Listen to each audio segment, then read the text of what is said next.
안녕하세요. 잡학사전 진행의 김채연입니다. 오늘은 박서정, 강소희 아나운서와 함께합니다. 안녕하세요. 안녕하세요.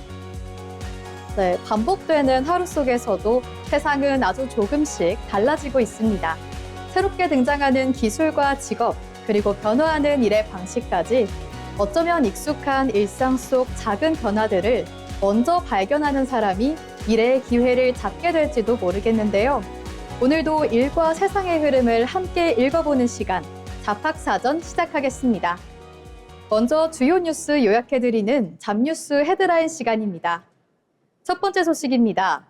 정부가 중장년 재취업 지원 제도인 재취업 지원 서비스의 명칭을 경력 지원 서비스로 변경하고 의무 적용 기업도 단계적으로 확대하기로 했습니다.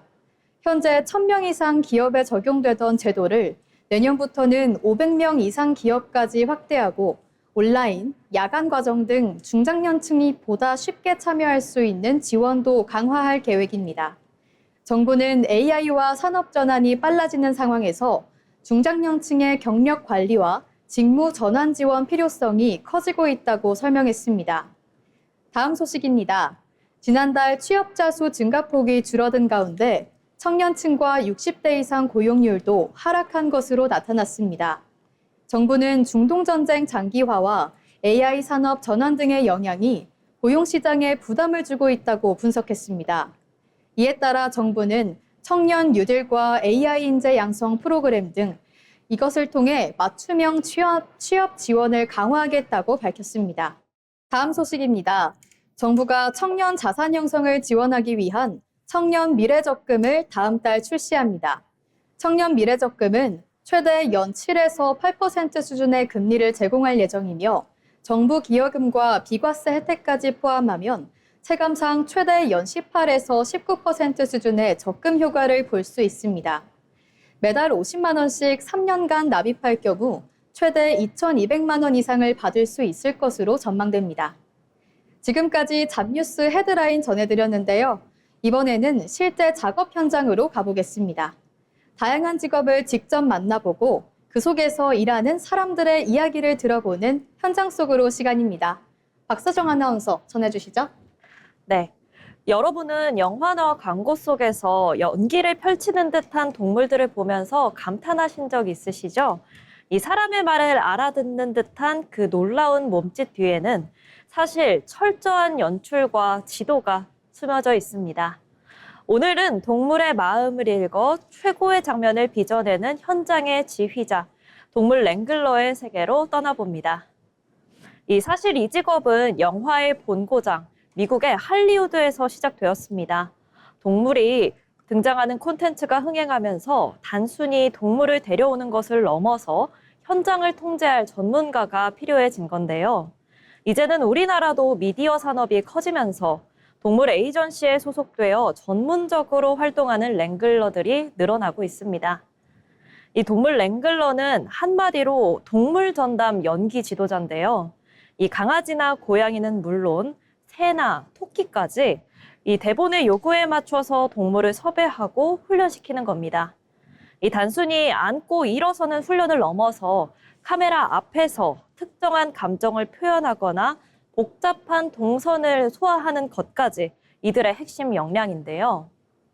이들은 촬영 전 대본을 치밀하게 분석해 가장 적합한 동물을 선정합니다. 그 후 수개월간 손짓이나 표식만으로도 반응할 수 있도록 특수 훈련을 진행하는 건데요. 촬영 당일에는 낯선 조명과 소음 속에서 동물이 안정감을 꾸준히 유지하도록 도와주면서 발생할 수 있는 돌발 사고를 방지하는 안전 파수꾼의 역할도 수행합니다. 이 길을 걷기 위해서는 무엇보다 동물의 습성을 꿰뚫는 통찰력이 필요한데요. 대학에서 동물 행동학이나 축산학을 전공하게 된다면 유리하지만 가장 중요한 것은 동물 보호서나 훈련소에서의 실무 경험입니다. 이 동물의 미세한 신호를 읽어내는 능력은 오직 수많은 교감과 인내의 시간 속에서만 얻어지기 때문입니다. 반려동물을 가족으로 여기는 시대, 동물의 출현은 더욱 늘어날 전망인데요. 하지만 그 과정에서 동물의 권리가 훼손되어서는 안 되겠습니다. 이 동물의 행복과 작품의 완성도 사이에서 균형을 잡는 동물 랭글러. 앞으로 미디어 현장에서 가장 필수적인 존재가 될 것 같은데요. 지금까지 현장 속으로였습니다. 네, 오늘은 동물의 행동 하나하나 그 뒤에 숨어 있는 동물 랭글러들의 노력 그리고 역할에 대해 이야기 나눠봤습니다. 다음은 지금 바로 활용할 수 있는 실질적인 취업 정보를 전해드리는 오늘의 잡정보 시간입니다. 강소희 아나운서 전해주시죠. 네, 요즘 채용 공고를 보다 보면 이런 말 자주 보시죠. 실무 경험 우대, 즉시 투입 가능자. 하지만 막상 취업을 준비하는 청년들 입장에서는 경험을 쌓고 싶어도 어디서 시작해야 할지 모른다는 고민이 큽니다. 이럴 때 활용해 볼 수 있는 플랫폼이 바로 청년 일경험 포털입니다. 오늘은 취업 준비와 실무 경험을 동시에 잡을 수 있는 청년 일경험 포털에 대해 알아보겠습니다. 청년 일경험 포털은 고용노동부가 운영하는 청년 지원 플랫폼으로 미취업 청년들에게 직무 경험과 현장 체험 기회를 제공하는 서비스입니다. 쉽게 말해 경력이 없어서 취업이 어렵다는 청년들에게 실제 기업에서 다양한 경험을 쌓을 수 있도록 연결해 주는 건데요. 포털 안에는 다양한 일경험 프로그램들이 있습니다. 인턴형, 프로젝트형, ESG 지원형, 기업 탐방형으로 총 4가지 유형이 운영되고 있는데요. 먼저 인턴형은 실제 기업 현장에 참여해 직무 경험을 쌓는 방식이고, 프로젝트형은 기업 과제를 팀 단위로 수행하며 실무 역량과 포트폴리오를 함께 쌓을 수 있습니다. 또 ESG 지원형은 친환경, 사회적 가치 분야를 제공하며, 기업 탐방형은 현직자 멘토링과 기업 현장 체험을 통해 진로 탐색에 도움을 주고 있습니다. 그 외에도 현직자 멘토링 등 다양한 프로그램을 확인할 수 있는데요. 특히 IT, 마케팅, 경영 지원, 디자인, 콘텐츠 분야 등 청년 선호 직무를 중심으로 프로그램이 운영된다는 게 특징입니다. 가장 큰 장점은 단순 스펙이 아니라 실무 경험을 쌓을 수 있다는 점입니다. 실제 기업을 경험하면서 직무 적성을 확인할 수 있고, 이 과정이 자기소개서나 면접에서도 강점이 되긴 합니다. 일부 프로그램은 참여 수당이나 식비, 교통비 등이 지원되기도 하고, 현직자 피드백이나 또 실무 교육까지 함께 제공되는 경우도 있습니다. 또 기업 입장에서는 청년 인재를 미리 만나볼 수 있기 때문에 실제 채용으로 이어지는 사례도 많습니다. 활용 팁도 알려드립니다.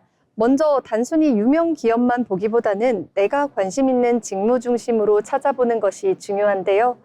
예를 들어 콘텐츠 제작에 관심이 있다면 미디어 분야를, 데이터나 AI 분야에 관심이 있다면 IT 직무 체험 프로그램을 먼저 확인하는 게 중요합니다.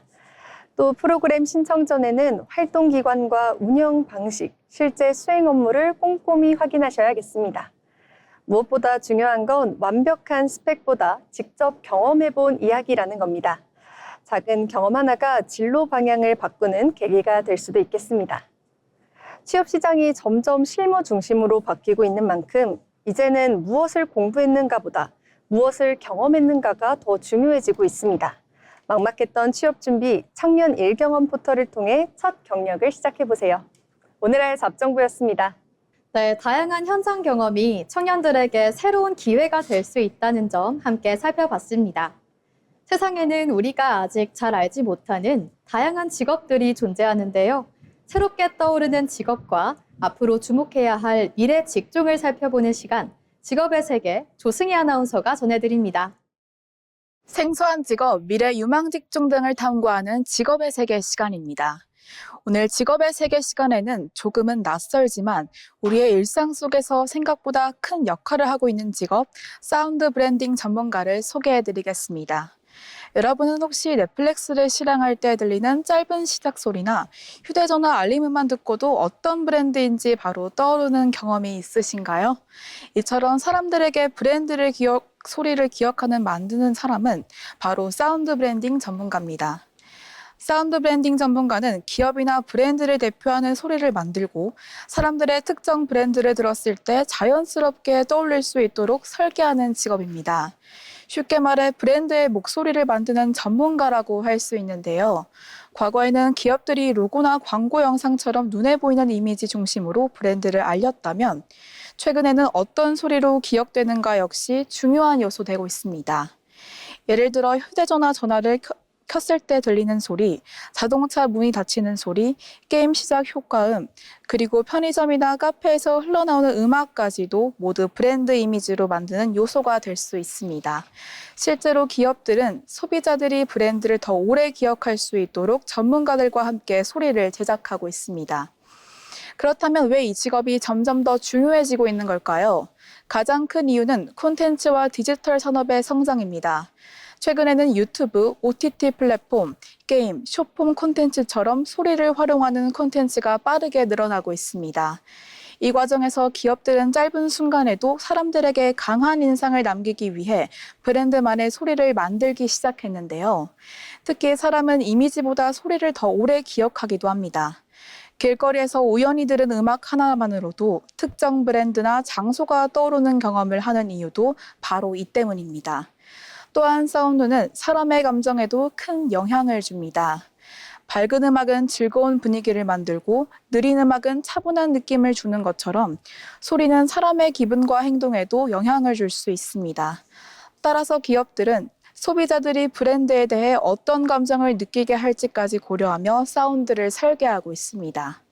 그렇다면 사운드 브랜딩 전문가는 구체적으로 어떤 일을 할까요? 먼저 브랜드의 이미지와 특징을 분석합니다. 예를 들어 젊고 활기찬 브랜드인지 고급스럽고 차분한 브랜드인지에 따라 어울리는 음악과 효과음이 달라지기 때문입니다. 이후 브랜드에 어울리는 음악이나 효과음을 제작하고 광고나 영상, 앱 서비스 등에 적용하게 됩니다. 또한 사람들이 실제로 어떤 반응을 보이는지 분석하며 소리를 수정하거나 보완하기도 합니다. 그렇다면 이 직업에는 어떤 역량이 필요할까요?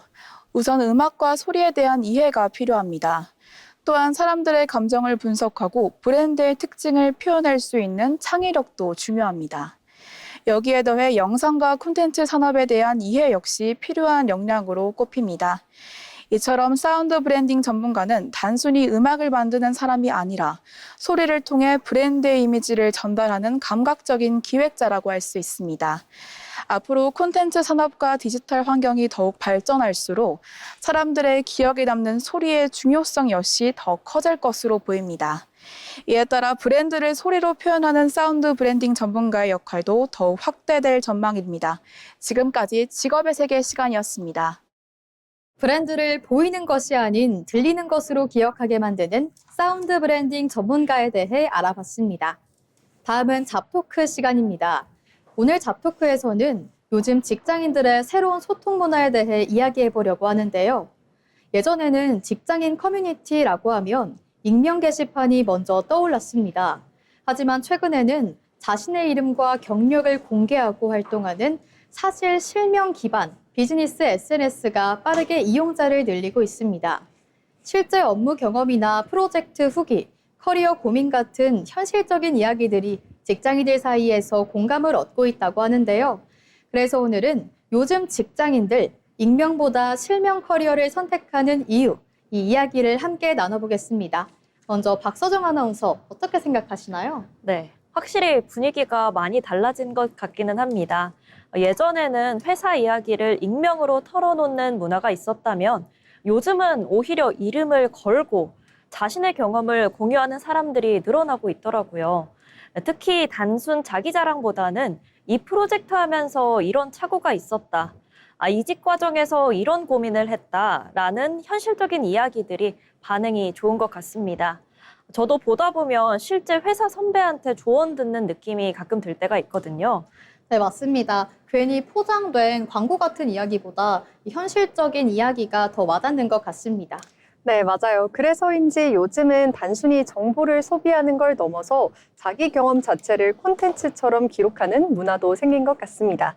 예전에는 회사 이야기를 밖에서 하는 걸 조심스러워했다면 이제는 전문성과 경험을 드러내는 방식으로 활용하는 사람들이 많아졌다는 거죠. 특히 실명 기반이다 보니까 말에 대한 책임감도 더 커지고 분위기도 조금 더 신중해지는 것 같습니다. 네, 맞습니다. 요즘은 정보를 많이 아는 사람보다 그 정보를 실제로 경험해본 그런 사람의 이야기가 더 신뢰가 가는 것 같습니다. 네, 같은 AI 이야기라도 현업에서 실제로 어떻게 쓰고 있는지, 실무에서는 또 어떤 변화가 있는지 이런 현실적인 경험담에 더 관심이 몰리는 건데요. 그리고 예전에는 회사 안에서 인정받는 게 중요했다면 이제는 회사 밖에서도 나는 어떤 일을 하는 사람인지 보여주려는 흐름도 커지고 있는 것 같습니다. 예전에는 회사 이야기를 밖에서 꺼내는 것 자체가 조심스러웠다면 이제는 경험을 공유하는 것도 하나의 경쟁력이 되는 분위기인 것 같은데요. 특히 같은 업계 사람들끼리 서로 인사이트를 주고받는 문화가 점점 더 자연스러워지고 있는 것 같습니다. 네, 맞습니다. 결국에는 지금 직장인들은 단순히 어느 회사에 다니는지보다 어떤 경험을 해봤는지 또 어떤 관점을 가진 사람인지를 더 중요하게 보여주기 시작한 것 같습니다. 실명 기반 비즈니스 SNS의 확산은 직장인들의 소통 방식과 커리어 문화가 어떻게 달라지고 있는지 보여주는 변화인지도 모르겠습니다. 오늘은 요즘 직장인들 익명보다 실명 커리어를 선택하게 되는 이유에 대해 이야기 나눠봤습니다. 지금까지 잡토크였습니다.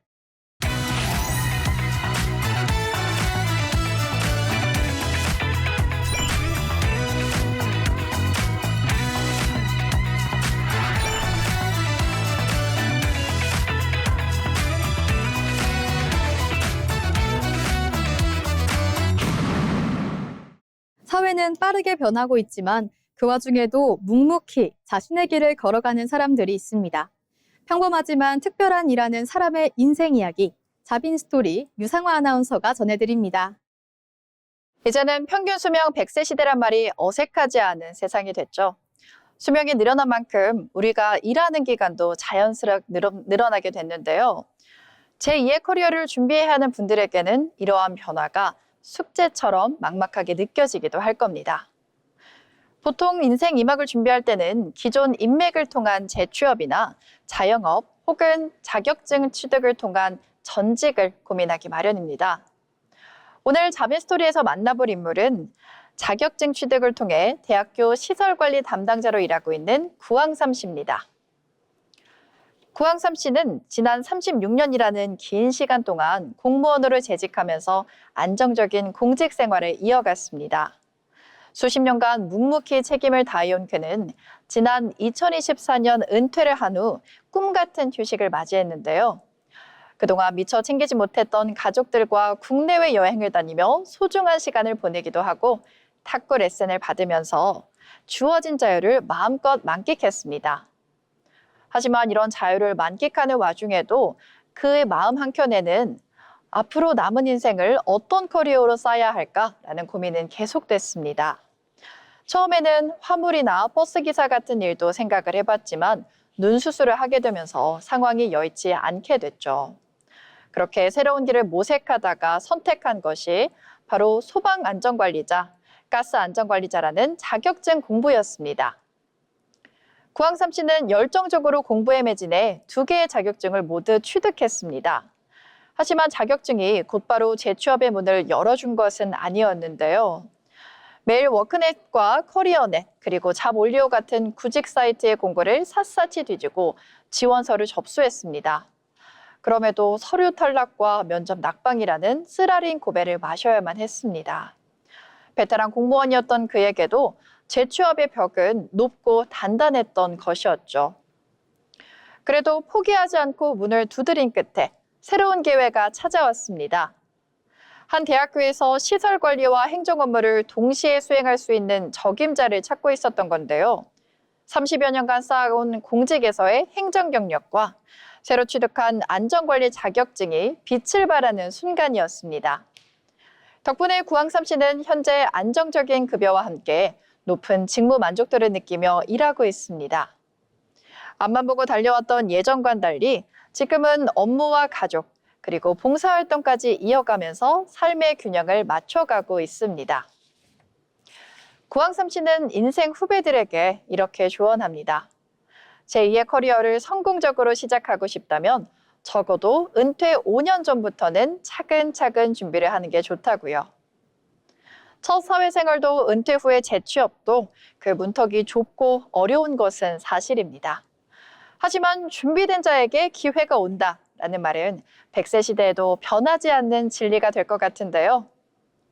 오늘 구황삼 씨의 이야기가 여러분의 미래를 설계하는데 작은 용기와 도움이 되기를 바라겠습니다. 지금까지 자빈스토리였습니다. 다음 시간은 경제로 보는 일터입니다. 경제 변화는 곧 일의 방식과 일자리의 모습에도 영향을 미치죠. 이번 시간에는 경제 흐름을 통해 산업과 일터의 변화를 함께 들여다보겠습니다. 장동희 아나운서가 전해드립니다. 경제 흐름을 통해 우리의 일터를 들여다보는 시간, 경제로 보는 일터입니다.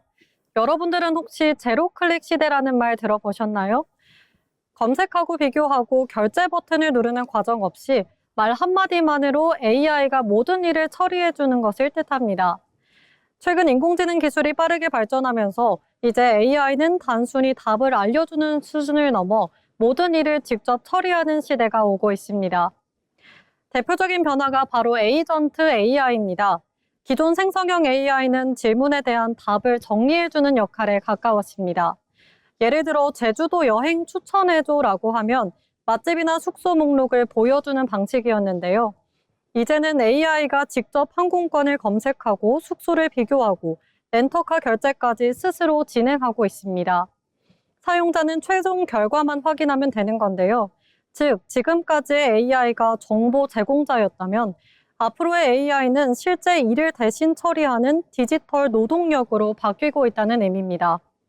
카카오페이도 최근 에이전틱 AI 결제와 데이터 기반 초개인화 전략을 공개하며 미래 결제 시장 선점에 나서고 있는데요. 특히 내년까지 오프라인 결제 사용자 1,000만 명 확보를 목표로 제시하면서 AI 기반 결제 서비스 확도에 속도를 내고 있습니다. 이러한 변화는 인터넷 사용 방식은 물론 직장 안의 업무 구조까지 바꿀 가능성이 커지고 있습니다. 전문가들은 앞으로 사람들이 검색 대신 지시를 하고 실행은 AI가 만든 구조가 빠르게 확산될 것으로 보고 있습니다. 실제로 국내 기업들은 에이전트 AI 도입에 속도를 내고 있는데요. 네이버와 SK텔레콤, LG유플러스는 AI가 일정 관리나 정보 검색, 업무 지원 등을 수행하는 서비스를 공개하며 관련 기술 경쟁에 나서고 있습니다. 아직은 초기 단계에 불과하지만 실행형 AI로 진화하려는 흐름이 본격화되고 있습니다.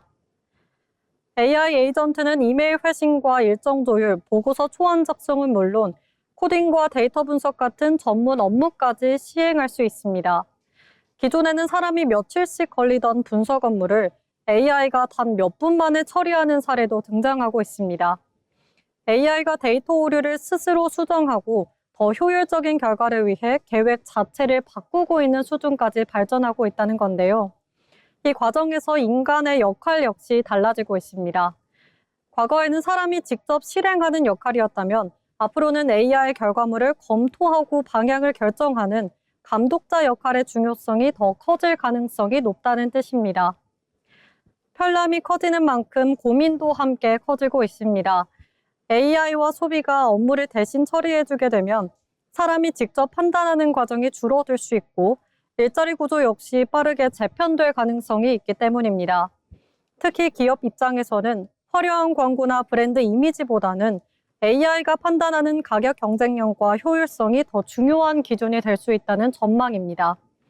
결국 앞으로의 시대에는 AI가 어떻게 일을 할 것인가 보다 인간은 왜 일을 해야 하는가라는 질문이 더 중요해질 것이라는 분석입니다.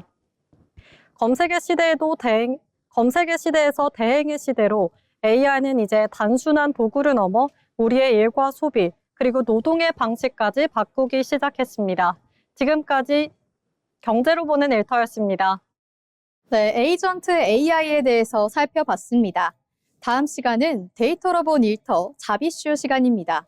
통계와 데이터를 통해 요즘 노동시장에서 나타나는 변화를 살펴보는 시간입니다. 최근 생성형 AI가 직장인들 사이에서 단순한 호기심을 넘어 필수적인 업무 도구로 자리 잡고 있습니다. 실제로 직장인 10명 중 9명 이상이 업무에 AI를 활용하고 있다는 조사 결과가 나왔는데요.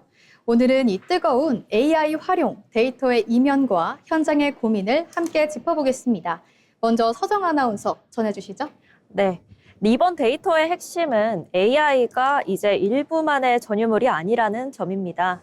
이 인크루트가 직장인 877명을 대상으로 조사한 결과 무려 94.9%가 업무에 AI를 활용하고 있다고 답했는데요. 특히 놀라운 점은 활용의 강도입니다. 일부 업무에 정기적으로 활용한다는 응답이 33.4%, 업무 전반에 필수적으로 활용한다는 응답도 31.3%나 됐습니다. 이 사실상 직장인 10명 중 3명은 AI 없이 업무가 불가능한 AI 필수 시대에 살고 있다는 데이터가 확인된 셈입니다. 네, 서정님 말씀대로 AI 활용이 정말 보편화됐는데 흥미로운 건 직군별 데이터 차이입니다. 개발 및 IT 직군은 활용률이 99.3%, 연구개발도 99%에 달하는데요. 거의 전원이 AI를 쓰고 있는 셈입니다. 하지만 꼭 전문 기술직이 아니더라도 영업 마케팅이나 경영 지원 직군에서도 활용률이 매우 높게 나타났는데요.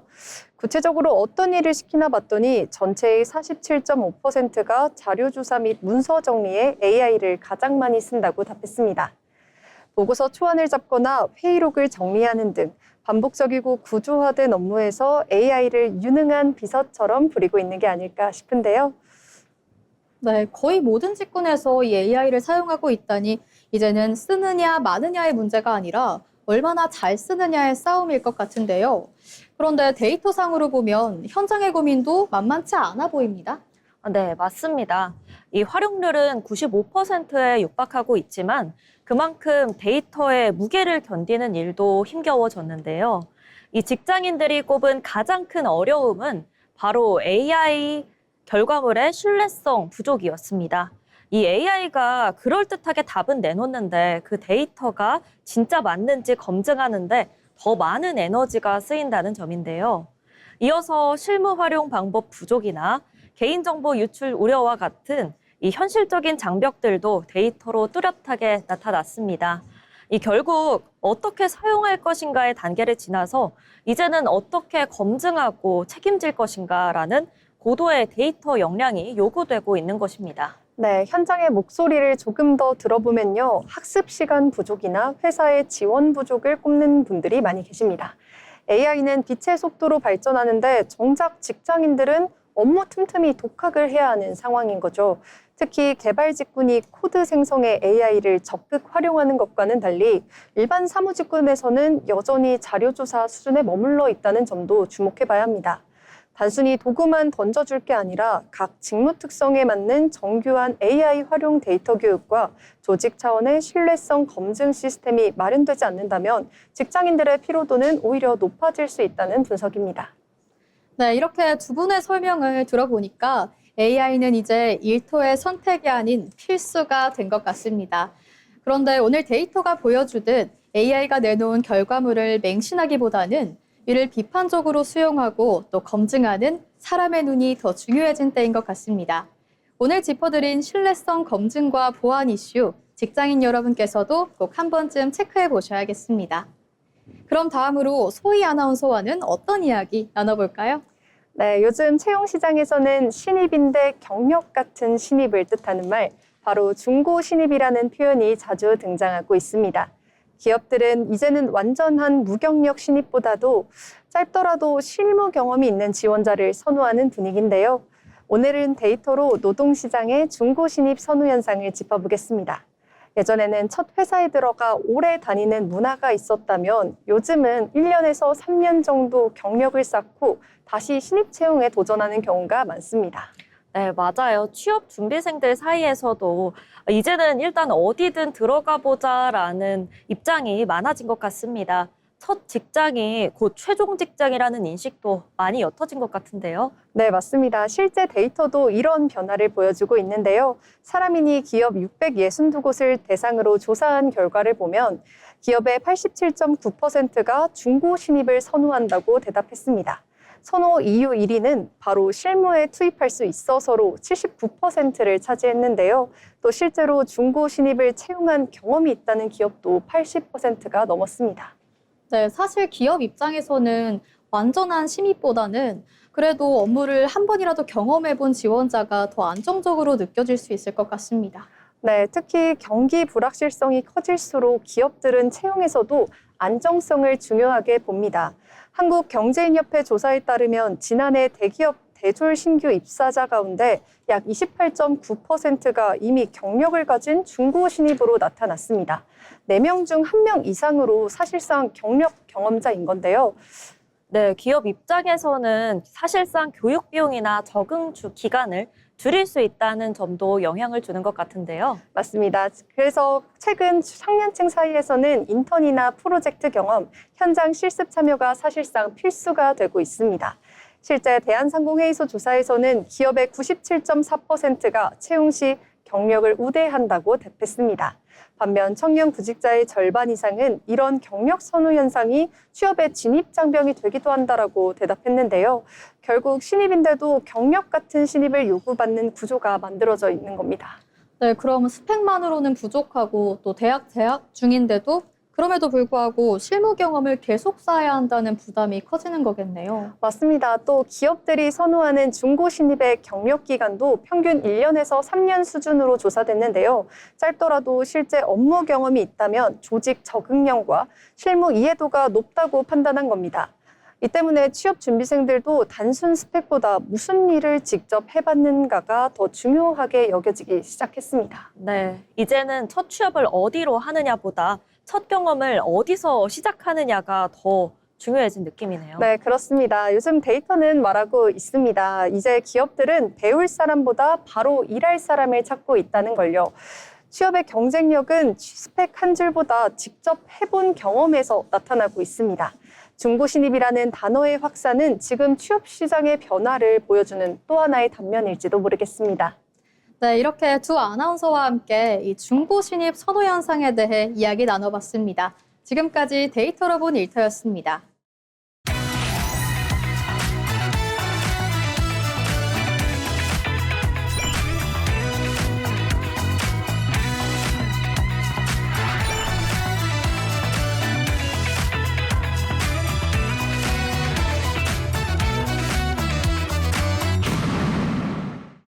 취업을 준비할 때 가장 중요한 것 중 하나는 바로 기업을 제대로 이해하는 건데요.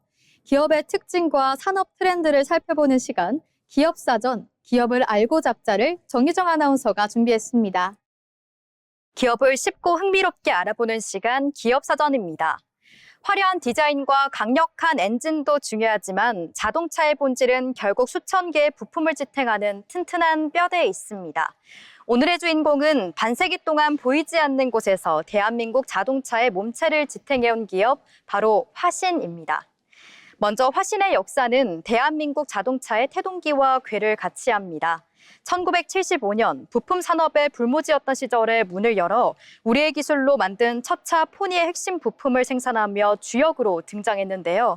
이후 현대차 악셀의 성공과 함께 샤시 부품 전문 기업으로서 입지를 굳혔고 1994년 상장을 거쳐 지금의 이름으로 거듭나며 우리 자동차 산업의 든든한 버팀목이 되었습니다. 화신의 진가는 위기 상황에서 더 빛났습니다. 1998년 IMF 경제위기 당시 전사적인 노력과 수출 확대를 통해 정면 돌파에 성공했기 때문인데요. 이를 발판 삼아 인도와 중국은 물론 자동차의 본고장인 미국과 브라질까지 진출하며 현지화 전략을 펼쳤습니다. 현재는 세계 곳곳에 생산 법인을 둔 글로벌 자동차 부품 전문 회사로서 그 위상을 공고히 하고 있습니다.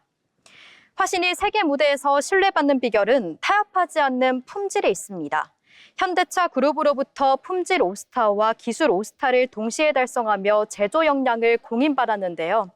특히 금속판을 고온으로 가열해 강도를 높이는 첨단 공법을 도입하는 등 끊임없는 R&D 투자를 통해 소부장 으뜸 기업으로 선정되는 성과를 거두기도 했습니다.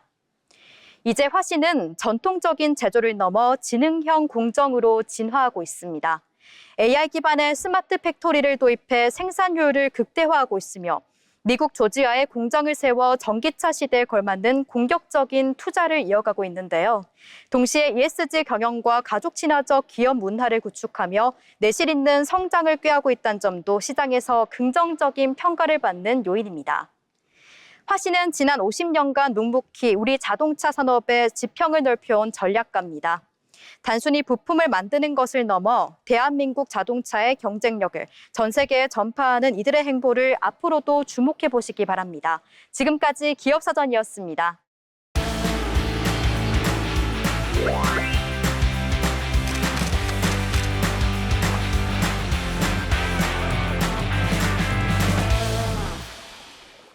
네, 이번 시간은 전국의 모든 맛집과 축제, 그리고 핫플레이스를 전해드리는 어디 갈까 시간입니다. 이하민 아나운서와 함께 만나보시죠. 전국의 축제와 핫플레이스 소개해드리는 어디 갈까 시간입니다. 때이른 여름 더위가 찾아오면서 저녁에 선선한 공기가 유독 더 반가운 요즘입니다. 이럴 때일수록 이 간절기 때만 즐길 수 있는 한정판 축제가 있죠. 그래서 제가 오늘 소개해드릴 축제는 인생을 아름답게 뷰티풀 민트 라이프 2026 뮤직 페스티벌입니다. 뷰밀라라고도 불리는 이 축제는요, 봄을 대표하는 감성음악 야외 축제로도 유명합니다. 특히 이곳에서는 MZ세대들이 놀러와서 감성샷을 찍어서 SNS에 올리는 문화도 굉장히 화제라고 하는데요. 그럼 지금부터 뷰티풀 민트 라이프 축제에 대해서 함께 알아보겠습니다. 2026 뷰밀라는 5월 30 토요일부터 31일 일요일까지 서울 마포구 문화비축기지에서 열립니다. 전체 관람이 가능해서 남녀노소 모두가 즐길 수 있는 것이 특징인데요. 롤티켓에서 1일권으로 12만 1,000원에 티켓을 구매하실 수 있습니다.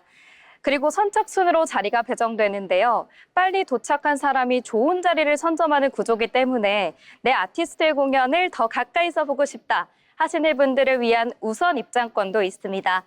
우선 입장권도 역시 롤티켓에서 22,000원에 구매가 가능하고요.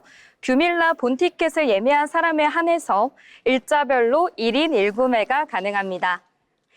이번 뷰밀라는 주최 측인 민트페이퍼의 20주년인 만큼 그 규모가 더 웅장할 것으로 예상되는데요. 인디부터 밴드, 감성 발라드까지 다양한 아티스트들이 총출동할 것으로 기대를 모으고 있습니다. 먼저 토요일입니다. 메인 스테이지인 민트브릿지 스테이지에는 청량한 밴드 사운드로 사랑받는 루시와 앰플라잉이 이름을 올렸습니다. 이외에도 데이브레이크와 카더가든, 정승환까지 합류하며 청춘 감성을 한껏 채워줄 예정입니다. 또 다른 스테이지인 러빙 포레스트 가더에서는 하동균과 안예은 등 서정적인 공연이 예정돼 있고요. 이번에 새롭게 선보이는 실내 공연장 플루드 인더 케이브에서는 5, 튜즈데이 비치클럽 등 개성 강한 인디 사운드 팀들이 관객을 만날 예정입니다. 일요일에도 화려한 라인업은 이어집니다. 요즘 소문의 낙원 역주행으로 많은 사랑을 받고 있는 악동 뮤지션과 로이킴, 원필 등 가수들이 출동해서 감성과 대중성을 모두 잡은 공연이 펼쳐집니다. 현장에 활기를 더해줄 민트문화체육센터 프로그램도 열립니다. 민트문화체육센터란 뷰밀라만의 정체성이 담긴 체험형 콘텐츠 공간인데요. 이 공간에서는 관객이 주인공이 됩니다. 또 아티스트가 관객들과 함께 다양한 활동을 할 수 있는 것도 특징입니다. 백일장과 사생대회에서는 현장에서 주제를 받고 즉석에서 시나 그림을 완성해야 하는데요. 이번에는 가수 카더가든과 루시 등 아티스트들이 심사위원으로 참여해서 특별한 추억을 선사한다고 합니다. 운이 좋으면 내가 좋아하는 아티스트가 내 글과 그림을 심사할 수 있는 영광의 기회겠죠. 일부 프로그램들은 수강 신청을 미리 해야 한다고 하니까요. 자세한 사항은 민트페이퍼 홈페이지를 참고 부탁드립니다. 다음으로는 축제 가기 전 알고 가면 좋을 꿀팁들에 대해서 전수해드리겠습니다. 첫 번째로 피크닉처럼 즐기는 축제인 만큼 작은 돗자리와 간이 의자를 준비해 가시면 편안한 관람이 가능합니다. 두 번째로 우리 피부는 소중하잖아요. 그렇기 때문에 선크림, 모자, 선글라스 등도 챙겨주시고요. 티켓 예매는 각 공연 전날 마감됩니다. 반드시 미리 예매를 체크 부탁드립니다. 이렇게 오늘은 봄의 정점을 찍는 축제, 뷰티풀 민트 라이프 2026에 대해서 알아봤습니다. 바쁜 일상 속 잔잔한 음악과 함께 힐링을 찾고 싶은 분들에게 추천합니다. 따뜻한 봄과 초여름 사이에 음악으로 하루를 가득 채우고요. 어떨까요? 지금까지 어디 갈까였습니다.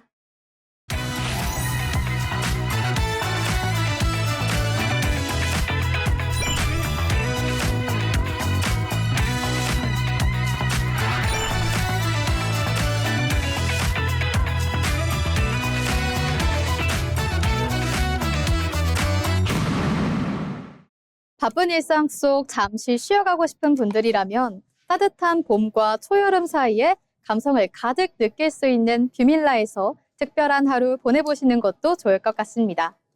마지막으로 알아두면 도움이 되는 생활 정보를 전해드리는 알쓸정 시간입니다. 최진영 아나운서가 전해드립니다. 알아두면 쓸데있는 정보 알쓸정 시간입니다. 아직 5월이지만 날씨는 어느새 한여름에 가까워졌습니다. 서울의 낮 기온이 30도 안팎까지 치솟으며 완연한 여름 날씨를 보이고 있는데요.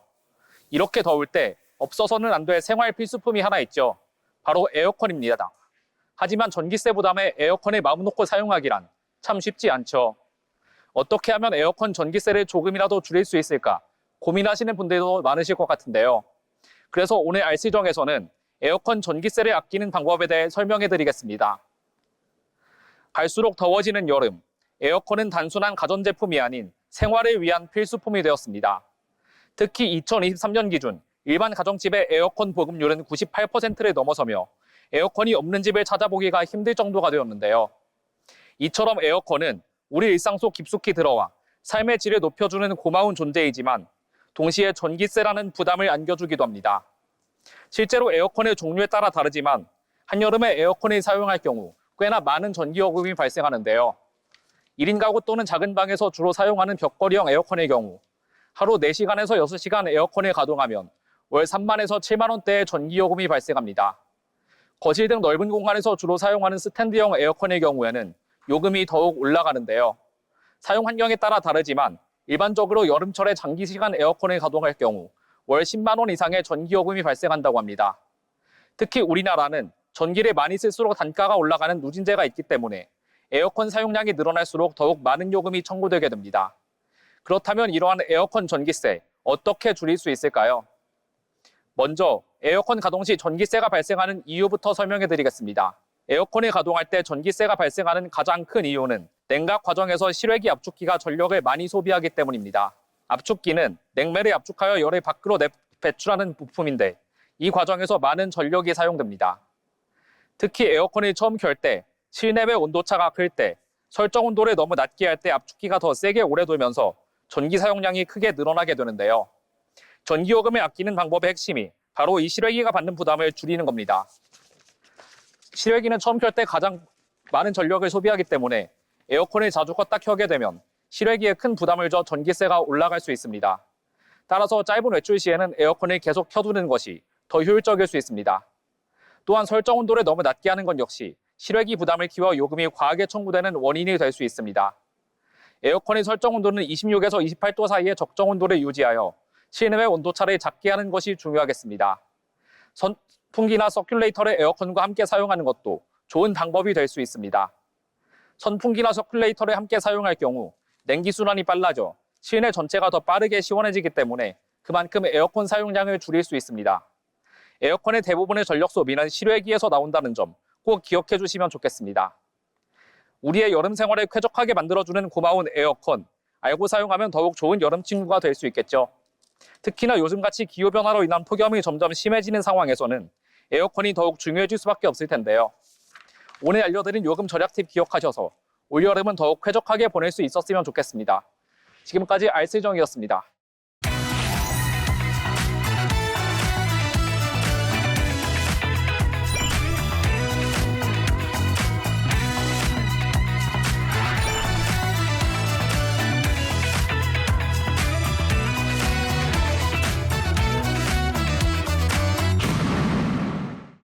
알아두면 쓸데있는 정보를 전해드리는 알쓸정 시간입니다. 요즘 여행 계획하면서 비행기 티켓 가격 한 번쯤 보셨을 텐데요. 같은 노선인데도 가격이 계속 바뀌고 또 어제 봤던 가격이 오늘은 더 비싸진 경우도 많습니다. 그렇다면 비행기 티켓 언제 사야 가장 저렴할까요? 많은 분들이 무조건 빨리 사야 싸다라고 생각하실 텐데요. 사실은 꼭 그렇지만은 않습니다. 항공권 가격은 우리가 생각하는 것처럼 날짜가 가까워질수록 오르는 구조가 아닙니다. 항공사들은 수요 기반 가격 시스템을 사용하고 있는데요. 이 시스템은 좌석이 얼마나 팔렸는지, 특정 날짜에 수요가 얼마나 몰리는지, 그리고 예약 패턴이 어떻게 움직이는지를 실시간으로 분석해서 가격을 계속 바꿉니다. 여기에 경쟁 항공사의 가격이나 검색량 증가 같은 요소도 함께 반영되면서 같은 노선이라도 시간대에 따라 가격이 계속 달라질 수 있습니다. 예를 들어 특정 노선의 예약이 빠르게 차기 시작하면 아직 출발일까지 시간이 많이 남았더라도 가격이 올라갈 수 있습니다. 반대로 예약이 생각보다 저조하면 출발일이 가까워졌는데도 오히려 가격이 내려가기도 합니다. 또 동일한 항공편이라도 남아있는 좌석 수에 따라 가격이 다르게 책정되기 때문에 같은 비행기를 타더라도 구매 시점에 따라 가격 차이가 발생할 수 있습니다. 그래서 무조건 빨리 사야 싸다는 공식은 정확하지 않습니다. 그렇다면 언제 사는 게 가장 좋을까요? 여러 데이터를 종합해보면 국제선 기준으로 출발 약 6주에서 8주 전에 구매하는 것이 비교적 합리적인 가격대를 형성하는 경우가 많습니다. 너무 일찍 예약하면 초기 가격이 높게 설정되어 있는 경우가 많고 반대로 너무 늦게 예약하면 남은 좌석이 줄어들면서 가격이 급격하게 상승하게 됩니다. 결국 중요한 건 가장 빠른 시점이 아니라 가격이 안정적으로 형성되는 구간을 찾는 것입니다. 요일 또한 영향을 주는데요. 항공권 검색은 보통 화요일이나 수요일에 하는 것이 좋다고 알려져 있고 실제 출발 역시 화요일, 수요일, 토요일이 비교적 저렴한 편입니다. 그 이유는 간단합니다. 금요일이나 일요일은 여행 수요가 집중되는 시기이기 때문에 같은 노선이라도 가격이 자연스럽게 올라가게 됩니다. 또 같은 주중이라도 시간대에 따라 수요가 달라지면서 아침과 밤 시간대에 가격 차이가 발생할 수 있어 세부 조건까지 함께 보는 것이 중요합니다. 또 하나 많은 분들이 궁금해하는 부분이 있습니다. 바로 검색을 많이 하면 가격이 올라간다라는 말인데요. 같은 항공권을 여러 번 검색하다 보면 가격이 점점 비싸진 것처럼 느껴질 때가 있습니다. 이 경우에는 실제 가격이 올라갔다기보다 사용자의 관심도를 반영한 가격 노출 방식 때문일 가능성이 큽니다. 즉, 해당 항공권에 대한 수요가 높다고 판단되면 조금 더 높은 가격 옵션이 먼저 보여질 수 있는 구조입니다. 그래서 보다 정확하게 비교하기 위해서는 시크릿 모드를 사용하거나 로그아웃 상태에서 검색하는 것이 도움이 될 수 있습니다. 여기에 한 가지 더 고려해야 할 점이 있습니다. 바로 환율과 유류 할증료인데요. 항공권 가격은 유가와 환율에 따라 같은 노선이라도 달라질 수 있습니다. 또 성수기에는 수요가 몰리면서 가격이 크게 오를 수 있기 때문에 일정 조정도 하나의 방법이 될 수 있습니다. 결국 비행기 티켓은 단순히 언제 사느냐가 아니라 타이밍과 전략이 중요합니다. 지금까지 알쓸정이었습니다. 벌써 오늘의 잡학사전을 마칠 시간이 되었습니다. 오늘도 세상 곳곳에서 자신의 자리만의 방식으로 하루를 채워가는 사람들이 있었습니다. 그리고 그 다양한 일과 직업들이 모여서 지금의 사회를 움직이고 있습니다. 오늘 전해드린 이야기들이 새로운 가능성을 발견하는 작은 계기가 되었길 바랍니다. 오늘 저희가 준비한 내용은 여기까지입니다. 시청해주신 여러분 고맙습니다.